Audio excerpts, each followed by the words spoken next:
Hi. Yeah, if you want to put in while we're waiting, if you want to put in the chat where you're calling in from, it's always fun to see where people are coming from.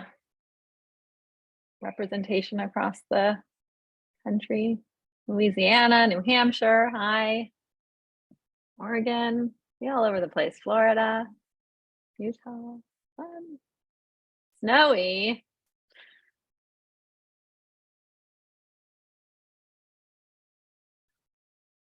Nice. Yeah, we're coast to coast. It's very exciting. All right. I think we'll go ahead and get started because we have a huge agenda and only an hour to get through it all. So I want to welcome you all again. This is Gaming for Democracy during the Civic Learning Week, and we're super excited to be here. We have a really great panel and some cool demonstrations for you to see. So very, very happy to welcome you. I think the next slide is maybe our agenda, which we can, oh, no, okay. All right. So I'm going to do, go ahead. You can go to the next slide. We're going to do some introductions. I will start, and then I can hand it over to the folks you see on the screen, and there'll be another slide with more folks. But my name is Arana. I work at an organization called Games for Change, which is located in New York City. It's a nonprofit organization that focuses solely on how games can be used beyond just entertainment for good in the world. And so we think about a lot of different ways that games can be used for good, but one of the primary areas that we look at is using games for learning. And in my role as managing director and chief learning officer, I do a lot of work with youth and educators around using games and game design in the classroom. So I'm super excited to be here. I'm very excited to be moderating a conversation with some really, really amazing folks. I'm going to turn it over to Carrie to just do a very short introduction of herself, and then we'll just move person by person on the slides for the panelists that are there. So Carrie, go ahead. You take it away. Hi, I'm Carrie. I'm with iCivics, and we have a suite of games, which I'll be talking about in my breakout session. We currently have 16. We've made well over 20. And I'm a former middle school and high school civics and history teacher as well. So I've been with iCivics for about 13 years. I've seen it from the basement of a law library to almost 50 people. So it's been a fun ride. And I really value kind of teacher feedback and classroom engagement. And not only close to me on this slide, but close to me both physically and work-wise is Jennifer with Filament Games, who we've made all of our games with thus far.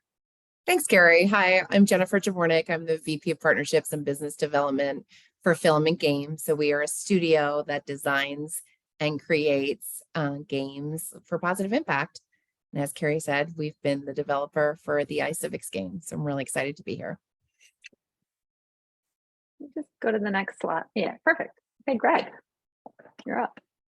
I'm Greg Trefy from Gigantic Mechanic, and we've made Vox Pop, which is this platform of live action role-playing simulations for classrooms based on US history. So we've got everything we're covering. We've got 5 or 6 of them now covering everything from the Shays Rebellion all the way up to the AIDS epidemic. And I came out of a sort of doing game design. We've worked worked in video games, but also done a lot of stuff with educational games over the years, and also people worked in both classrooms and other informal learning spaces like museums. Justin.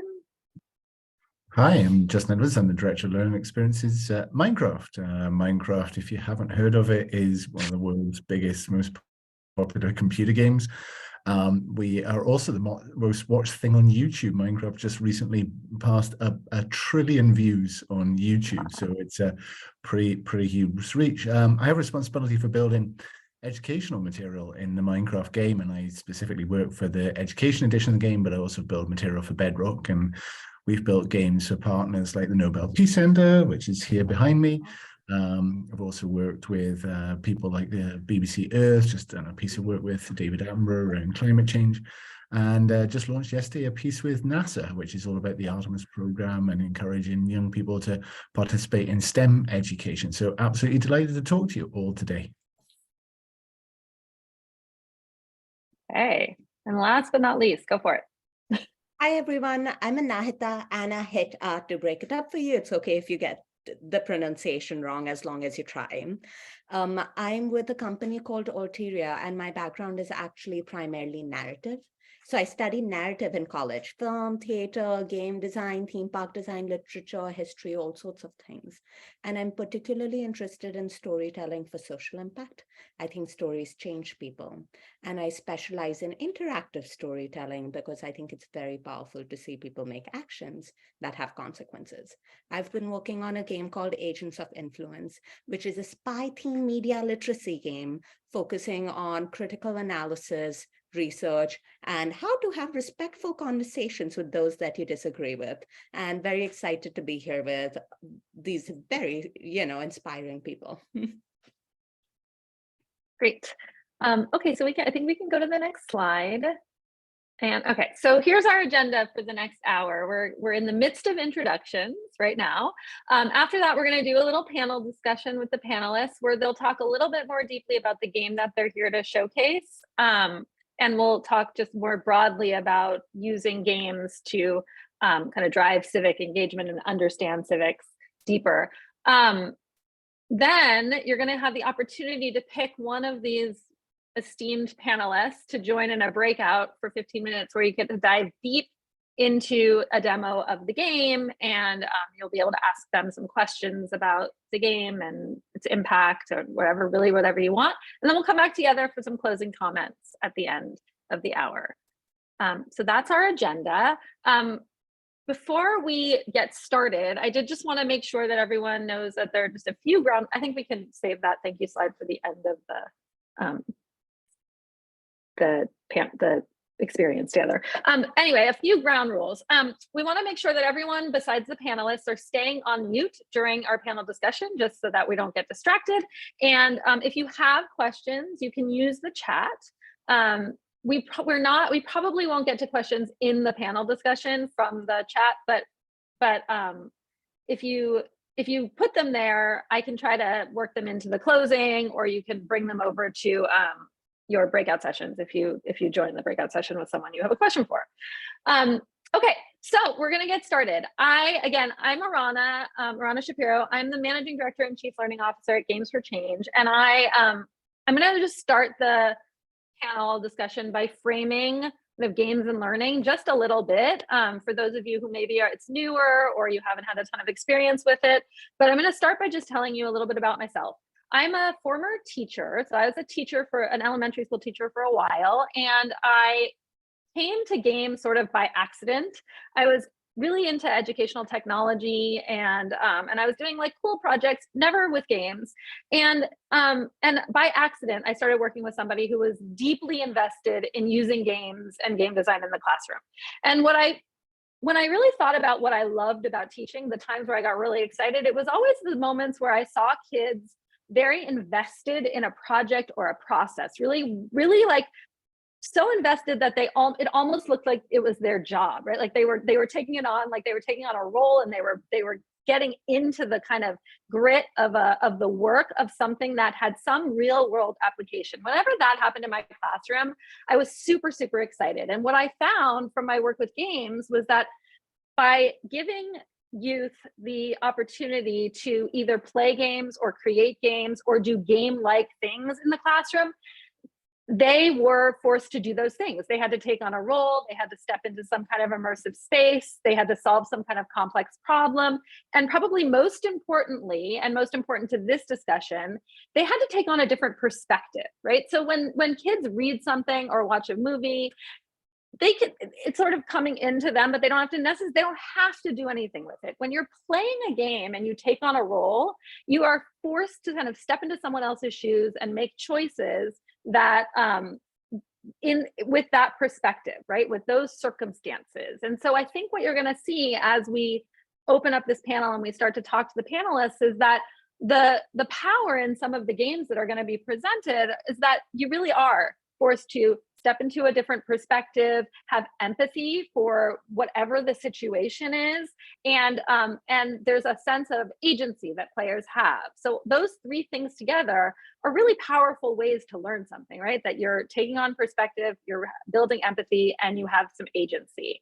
And in my experience with games, and again, like I have a long experience now. I mean, I came to it by accident, but I then worked to open the first school in New York City that focused on using games and game design across curricular areas. I worked for an organization called Institute of Play that did a lot of work with teachers and youth to help bring games and game design into the classroom, and now with Games for Change. In my experience, it really is such a natural fit for kids. They don't even realize they're taking on the perspectives that you would really, really have to work hard to get them to take on through other mediums and modes. And it makes the medium of gaming a really powerful tool in the classroom. So hopefully you'll leave kind of feeling that and seeing that from these amazing examples that are going to be presented. So what I want to do now is we're going to go panelist by panelist and allow them to dive a little deeper into the game that they came to share, just so that you have an understanding of what the game's goals are, how it kind of came to be, what the gameplay is like. Not a demo, because you're going to do that in your breakout rooms, but just to kind of give us the feel of it so we know where you're coming from, and then we'll have a little discussion. So I'm just going to start with the person who's closest to me, which is not going to be the same for you guys, but that's okay. Carrie, can you start for us? Sure. So since I've got like 20 to talk about, I'll just say generally what we found about games and civics particularly. Civics is largely a matter of process and motivation, right? You got to want to do something, and then you have to like work your way through that thing, whether it's voting, registration, making a change in your community. And so games are a lot about that too. So we kind of find those to be really natural matches. And in our games, we put the kid right there in the action, right? They are the person having to make the choices as the president, as a community member, or whatever the civics learning objectives are. The kid is doing the thing. And by letting them live in that space and engage in that space, they can try out things that they would never be able to do on their own.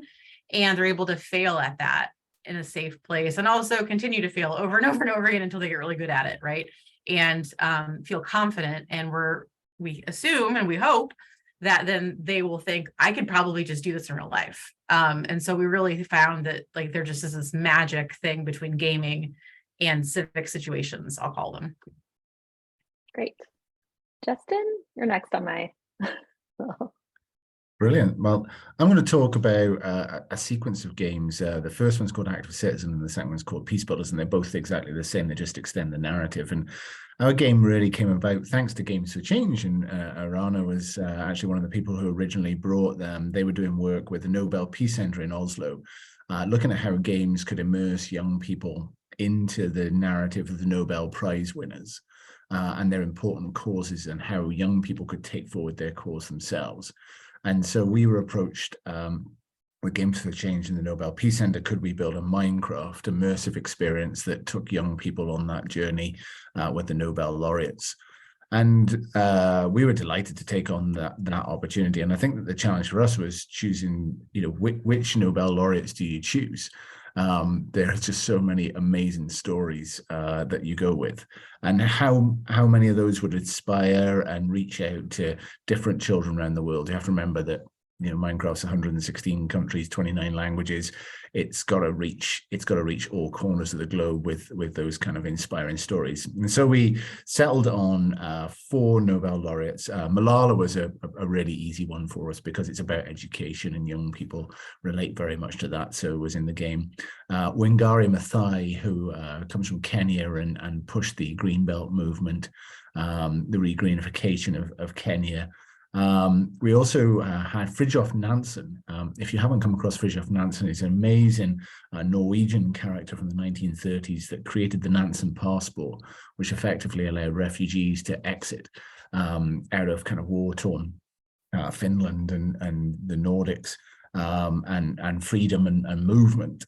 And then we also put the 14th Dalai Lama in the game. And I think for each of them, then it was about trying to find a narrative to build in the game that told their story and told it in a way that children could relate to and connect to that story.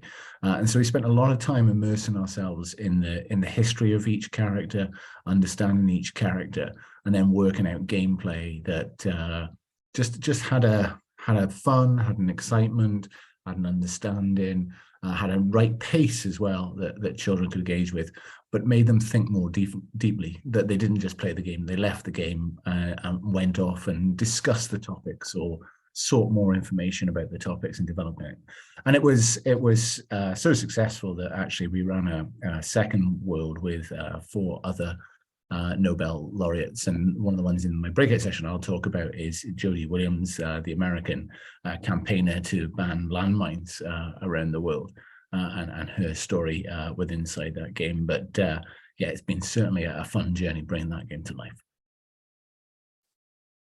Thank you. Anahita, you're next.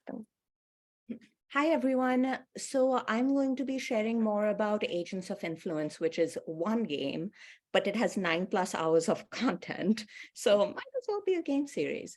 Just so you have some context on how this came about, we started working on this game during the pandemic. 2020, the year I graduated college, great time to be graduating. And we realized that our lives were now limited to our laptops. People felt overwhelmed all the time with the information they were consuming, and they felt helpless. And my mission as a creator and us as a company has always been telling people that your actions matter. And I realized that misinformation was disempowering people. People depend on information to make decisions in every aspect of their life. Who do we go to dinner with, and what time does the restaurant open? Whether we wear a mask or not, who we vote for. And that's really the core of civics, having an informed and motivated population that can make decisions that will hopefully contribute to the well-being of our country and each individual within it. So we decided to create Agents of Influence to help people realize their actions matter. The name Agents of Influence originates from a Cold War term where they were spies that spread mis and disinformation in foreign countries. We wanted to reclaim the term to show people that agency, your ability to navigate the world, something we've all talked about already, and influence, your ability to make a difference, take action, see consequences, are all positive things. And we do this by putting people in a story world where they get to join a secret spy agency in middle school that their old grandfather Teddy, who used to be a spy, teaches at, and they get to save their school from mis and disinformation using media literacy skills. Conversation, analysis, and research, as you'll learn more about if you choose to join me. Our goal over here is not just to get people introduced to the topic, it's to give them the opportunity to practice skills that are very relevant and hopefully introduce them to a whole world where they can realize that they have resources to make decisions that will positively impact their communities. So that's what we're working on. Awesome, thank you. Jennifer? Oh, Jennifer, I think you're mute. Yeah.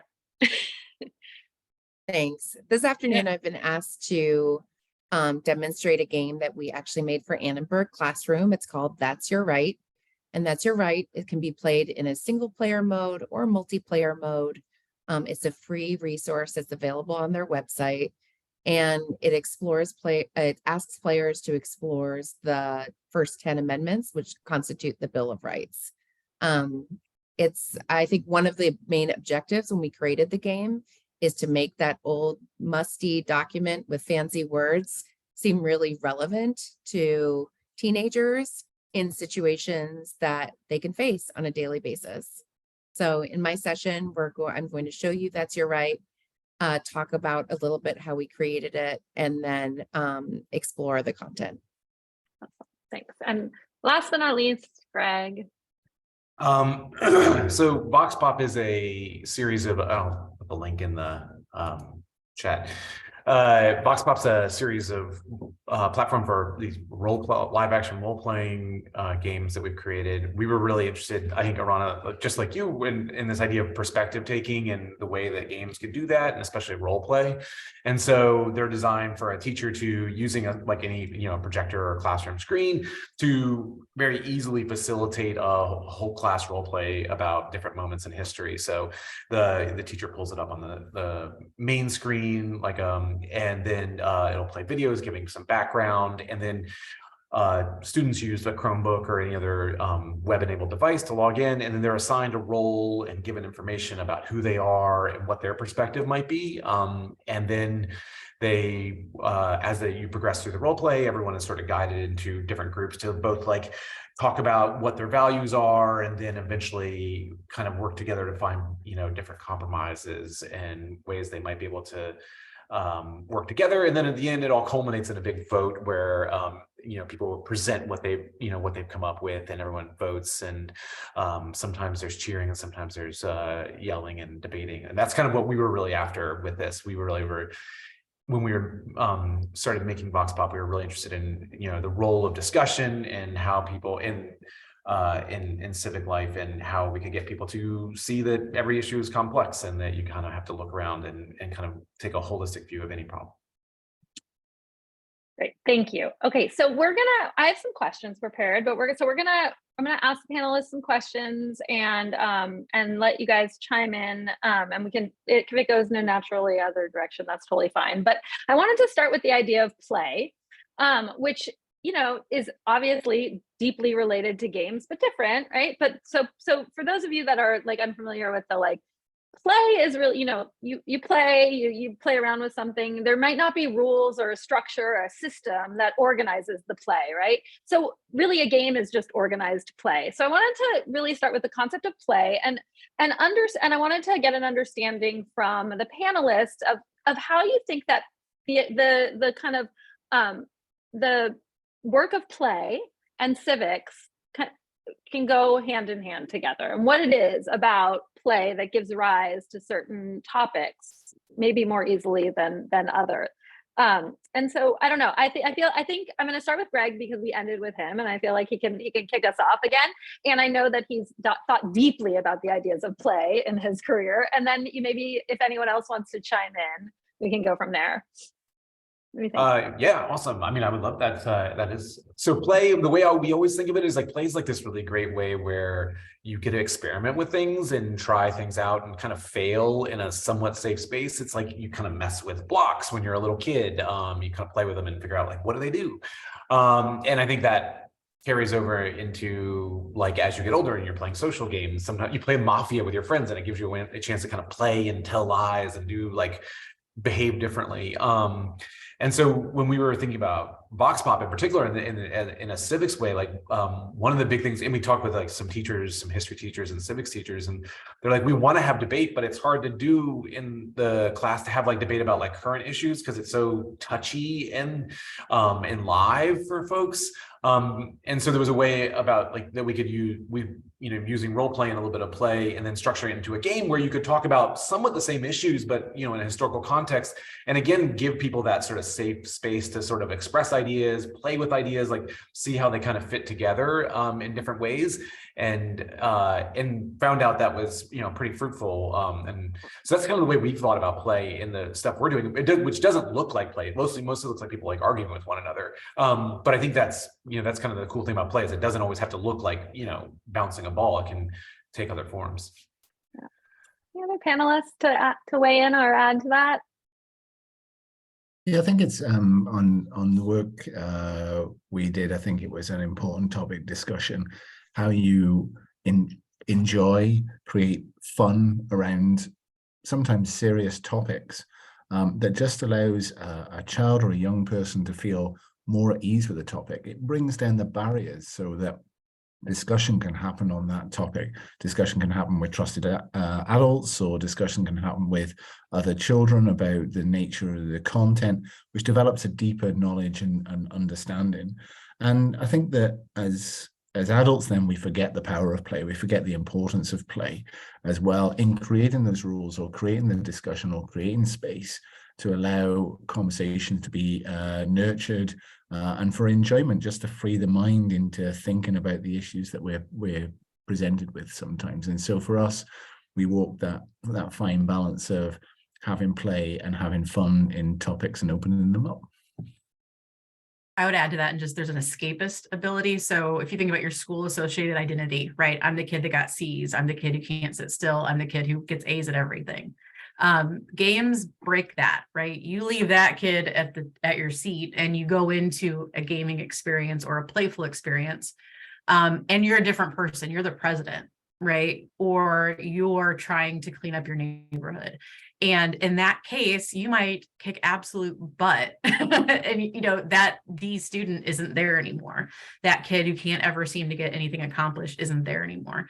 So there's a lot of, I think, identity benefits there where you're in a safe place to have that. You get the feedback, you can work on that, and you're not whatever damaged identity that you might have created in the normal school space. So for play in schools, even more specifically, it's kind of a freeing act to shed that skin. Yeah, and if I might just add a final thought, I mean, Please. what the great thing about play is it's active, right? We don't like think about play or like write about play. It's actually an active verb. And I think why civics in particular is such a great match for play is that modern physics should be about, civics should be about action and participation. So it's a really nice marriage of the two concepts. Awesome. I'm going to start my next question with Anahita. I'm curious. So this led to this next question very nicely. You know, obviously these games have learning objectives, right? They're civics-based games. Obviously they have learning objectives, and I'm curious if you could talk a little bit about the learning objectives of your game, but also the kind of unintended learning objectives that may exist there, that maybe wouldn't happen if you were tackling the same content in a more traditional way. Absolutely. I think you've touched upon a topic I think is so fun about learning games, and like a story out of Agents of Influence that demonstrates that is when friends visit me in LA and they feel like they know the city because they've played Grand Theft Auto and they were driving around and recognized the geography because of that. I think one of the most exciting things about games is it's contextualized. You're not just solving a paper, you need to actively be participating in a whole world of content and skills to be achieving your goals. The explicit learning objectives of Agents of Influence is to be teaching some, core knowledge-based things on misinformation, disinformation, cybersecurity, privacy, things like that. The skills-based learning objectives are critical analysis, understanding credibility, bias, purpose, main idea, all that fun stuff. We have different games. So another one, conversation, good conversation strategies, bad conversation strategies, research. Every time we're confused, we go, hey, Google, how do I solve this? Source evaluation. How do you know what questions to be asking sources to determine reliable and relevant information to the problem you're solving? Formal learning objectives. I'm hoping that the informal learning objectives or things that they cover over the way is a lot broader. So things like the value of friendship. You're playing in a team where you're going to be working with a number of, teammates who are all very diverse. We've been very intentional about that. We have students on wheelchairs and from different backgrounds and interested in drama where they get to kind of expose themselves to those perspectives. Cold War history. Your grandfather was a Cold War era spy. Learn more about what actually happened during information warfare. Basic things like how do we mutually problem solve things? There's going to be constant situations that you are going to be hit with. What do you do so you can work together to get through it? So those are all, I think, very natural outcomes that are going to result from this game that are necessary to fit into the game to build a rich world, even though they're not exclusively or explicitly learning objectives. Yeah. Does anyone want to add on to that, or is there anything? I mean, Carrie put a point in the chat about that the feedback from a kid was that being a president is hard. And I think one of the things that's a misconception about when you say games and learning or games in the classroom is that it, not everything's fun. Like we don't have to make everything fun for kids, right? Like working's not fun. But the thing about a lot of these games, and maybe that you panelists can speak to this a little bit, is that sometimes they're really hard and frustrating, and you feel, but kids keep going. So I'm wondering if there's something about the kind of grit and the iterative process of gaming that I'm just wondering if anyone wants to speak to that and its value. I mean, inherently by the structure of games, it promotes those items. I mean, you kind of laid it out. I mean, I think it's different, right? Like if you going through a test or an assessment, you get one try. And if you get to a part that's hard, the clock is ticking and you feel like pressure and it's nerve-wracking. The great thing that kind of entertainment video games has done for us is engineered us to be like, I died. Oh, well, try again. I know that point was made earlier. I think the most powerful medium of games, or the unintended impact, is just taking a subject like civics, which if I can put myself into a kid's brain, I suspect they see it as something for adults and something from like really old people in the past. So suddenly, like those bringing that subject matter into a game makes it a relevant medium to their lives, and suddenly just kind of organically breaks down those misconceptions. Yeah, I would add old people, past or far away from them, right? And Justin, I wonder if you could speak to those Nobel laureates that were chosen. I mean, they're from all over, and like some from the past, some from the present. Like how have those been received, and what have what kind of feedback have you gotten on the learning about those? Yeah, I think just to the previous point, I think one of the things that we always find interesting is when we run game testing, we often game test with adults and developers inside Minecraft first. And they find the challenge points inside the game really challenging, to the point that sometimes they break down the game and stop playing the game, and they come up with things like, children will find this challenging. But children are able to see solutions through gameplay much faster, and they're much more adaptable than adults.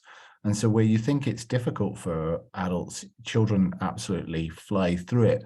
And they have much less, and possibly in some cases no fear of failure from the game perspective. And so they can immerse themselves in the challenge much, much more deeply.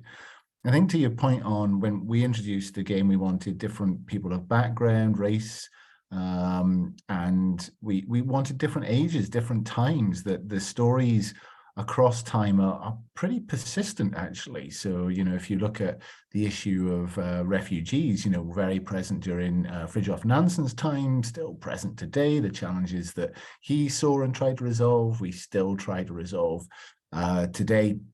And so we wanted to make it more about the story and narrative that is replicable in our time as we brought that through. And the other thing with a game is that it doesn't really seem to date the characters.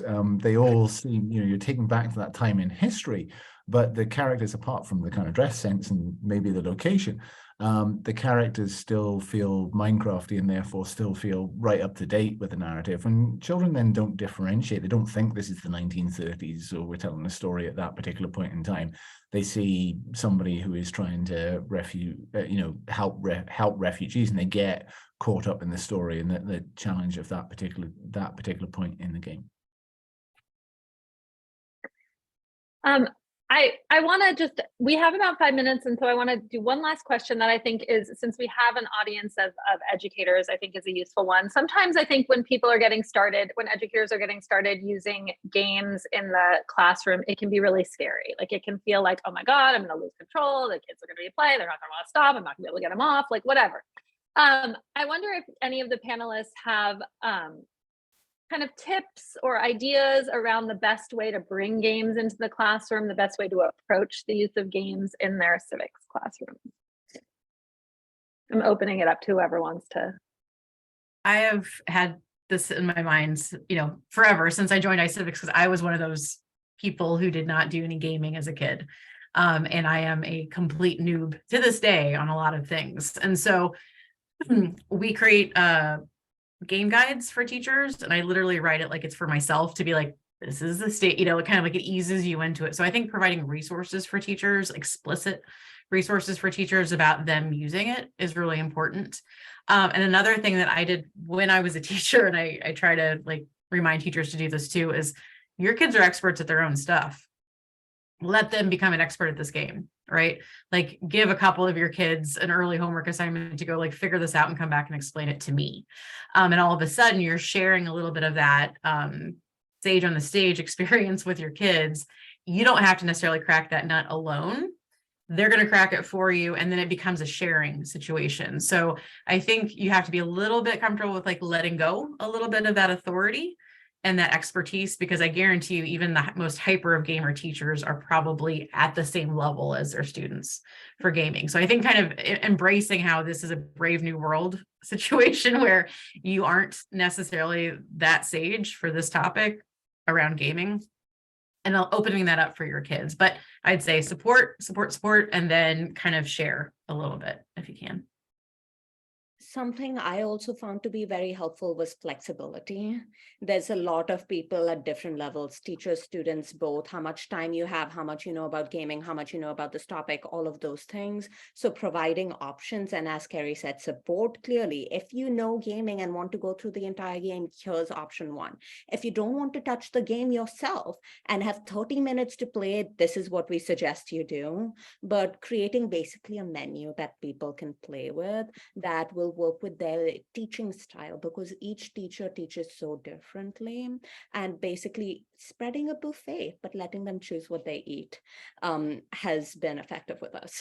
Yeah, and just to support what Carrie's saying, we often do play testing in classrooms, and when we're in classrooms, it's really kind of natural that like, oh, some kids like, oh, I got stuck, and another kid's like, oh, well, this is how you do it.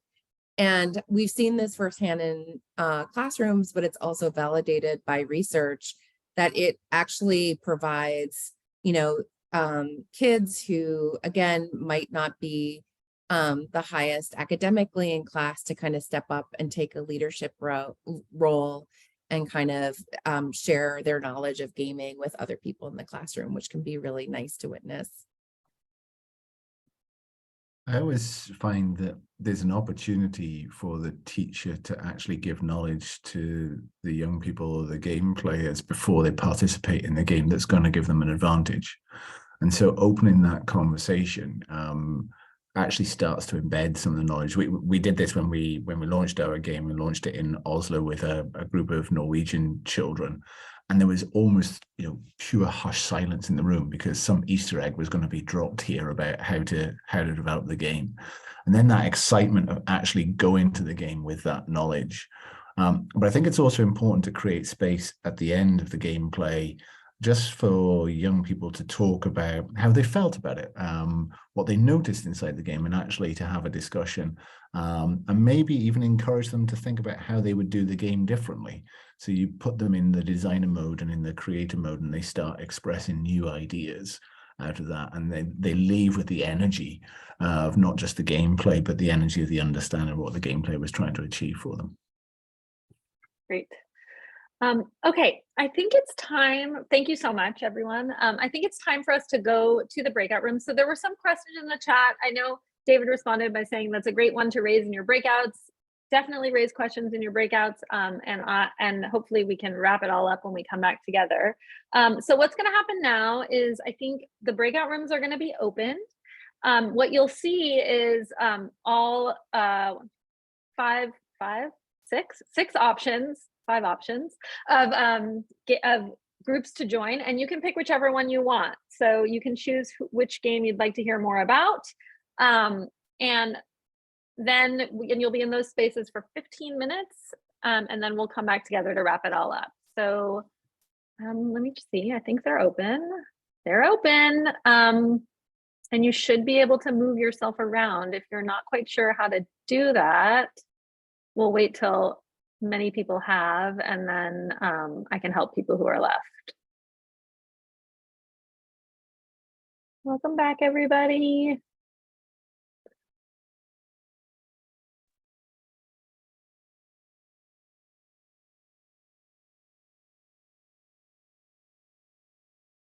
Okay, welcome back. I hope everybody enjoyed the breakout rooms and got to hear a little bit more about the games and ask some questions and maybe engage with each other a little bit. We are almost at time. So I was just gonna wrap things up by, going back to what I was saying at the beginning. Hopefully what you saw when you got to see some of these games in action is that they do really focus on allowing kids or players in general to step in and take on the role and become the kind of person who has to make these choices or be a part of the experience and contextualize it. So and I think that is really what gives games such power in this space. I guess I'll close with just some ideas. If you're interested in using games in the classroom and you haven't yet kind of explored using games in the classroom, I would encourage you to find there is a small but mighty community of people who are deeply focused on using games and game design to help deepen learning and engage youth. And so you can find, groups on Facebook or Instagram, and there's conferences, and Games for Change has a festival every year in New York City, and there's lots of places to go to learn more. I would definitely encourage you to do that. And also start to think about games as another piece of media that you bring into your classroom, right? So like you're probably very comfortable bringing in a reading or a video. Games are similar, right? You bring them in and you get to decide what that looks like in your classroom. So maybe there's something that happens before, maybe there's a discussion after, maybe there's a writing assignment that goes along with it after they've played the games. There's a million different ways that you can kind of integrate this work into your classroom and make it something that's comfortable for you, but also really enjoyable and beneficial for kids. I want to thank the panelists. And so you guys can wave because you guys are in they're in the mix for me. But I want to thank the panelists so much for preparing and pulling everything together and coming and sharing their amazing work. I'll speak for them when I say I am sure they would be happy to give you more information. If you have questions, you can reach out. If you want more information, you can find it. But I want to just again say thank you for joining us, and I hope you enjoyed it, and I hope you enjoy the rest of the conference. Take care. Bye, everybody.